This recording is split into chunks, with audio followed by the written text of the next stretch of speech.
back to my channel, Thoughts with Trisha, and today we have episode 2 of Love in the Suburbs, What Happens When We're 30. So go ahead and stay tuned. We're going to get the inside scoop on the article that was posted just yesterday. Don't forget to go check that out. The link will be in the description box below. You're thinking it, I'm thinking it, so let's talk about it. I want to start off with what the inspiration for this week's edition is, and I actually was thinking in terms of I'm really coming from the perspective of somebody who is, a 20-something recent college graduate, and I'm making some pretty bold claims. I'm making the claim that you can be happy and single. I'm making the claim that you don't need a romantic partnership in order to feel fulfilled or feel successful. And obviously this channel is meant to document that experience and really determine whether or not that becomes true for me, even though it is currently true right now. But I thought, let's bring in some other experiences that are different from my own and different perspectives to give you guys a better idea of what this actually looks like. Because a life less documented can be pretty scary. I mean, we have our 20-something tendencies now, but what happens when we're 30? So this week I had the pleasure of chatting with a 30-something woman who is currently on her love journey, and I was really inspired by what she said, so much so that I decided to make this week's edition all about what happens when we're 30. And what started out as a look how crazy this is conversation turned into a deep dive into the pursuit of love and what that really means in today's day and age. I'm gonna be honest, you guys, the initial part of the story honestly broke my heart. I mean, I felt really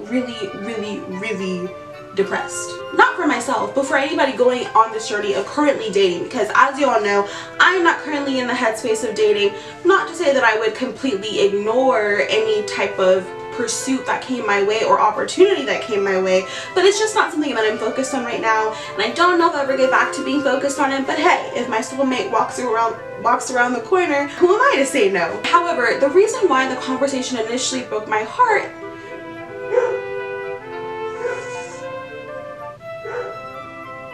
So I'm going to take a quote from this week's edition to further explain why the initial part of the conversation broke my heart. We were talking about a current specific dialogue that she had experienced from speaking with someone via a dating social platform, and what ended up coming out of that conversation was she believed that she needs to diminish herself and lower her expectations in order to finally secure a relationship. In essence, you have to move past things that are particularly alarming if you want to get far in your dating journey.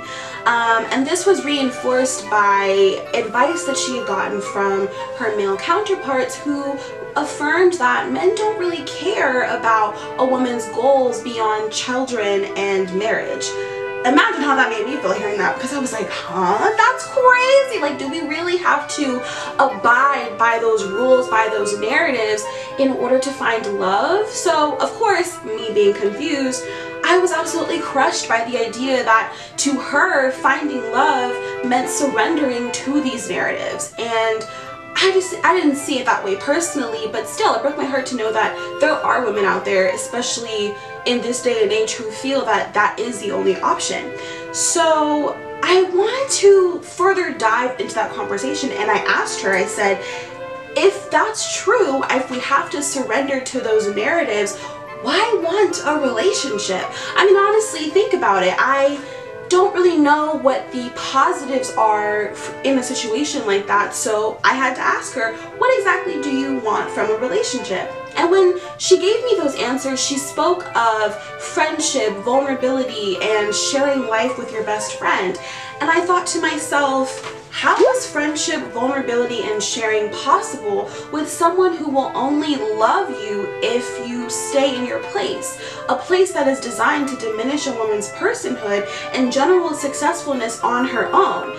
And when I prompted her with this question, I was met with a lot of temporal and psychological excuses as to why men are not currently capable, or at least the men that she's experienced are not currently capable of meeting those standards. Therefore, as a woman, if you want to find love in this life, you have to meet the men where they are at, which, according to me, is a bar that makes hell look like the tip of Mount Everest, okay?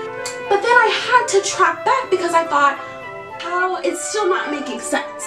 If the goal is companionship and life with your best friend, how is that achievable with somebody who is uncomfortable with your true self? And that is what led us down to the true point of view of this amazing 30-something successful woman. And after lots of scenarios and giggles, I actually found that she is not actually encouraging me nor herself to accept misogyny or sexism for the sole purpose of a relationship. Rather, she is acknowledging the scarcity she's experiencing in men that are at her level in terms of self-awareness and emotional intelligence.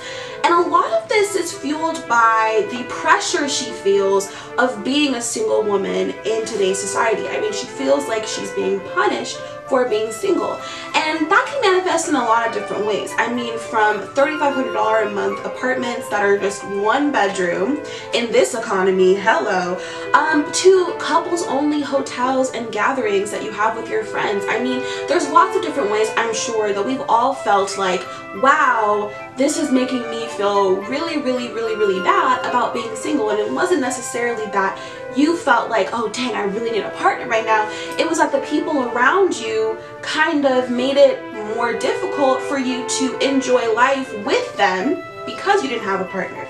Not to mention all the incentives that married couples are given in terms of financial and social aspects of their life. However, beyond all of that, she still hangs on to her sense of self and her standards, which was honestly, like, admittedly to my surprise.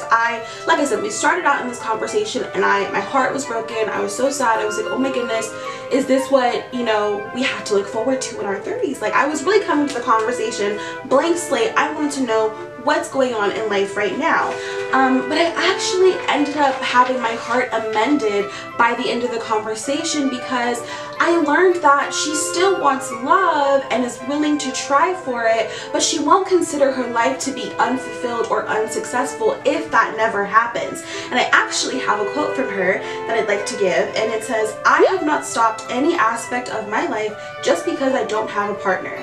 This is when I really felt complete, y'all. I ain't even gonna lie, it was looking bleak for a moment, but I was like, yes, I love to hear it. And so, of course, I had to ask her the big question, the one that we all want to know, the one that this series definitely wants to know, and is her life miserable or unfulfilled without a partner? I mean, let's really figure this out. When we're 30-somethings, is this how we're going to feel? And she gave us a lovely answer, and it was straightforward. It was, no, I consider myself incredibly blessed. And so with all of that, I want to reiterate that this series is not encouraging you to not pursue love or not go on dates or completely give up on romance. Rather, it is encouraging you to find your peace in life that does not revolve around a romantic partner. It's encouraging you to appreciate the happiness, love, joy, and peace that is already in your life. Your romantic opportunities do not define you. Your romantic past does not define you. You are the only person that can define yourself. You define your life. And so if you want to live a superlatively happy life, a blessed life, then you can go ahead and do that, and it is not dependent upon whether or not you can find someone that is compatible with you. Thank you so much for tuning in to this week's episode, Love in the Suburbs, What Happens When We're 30.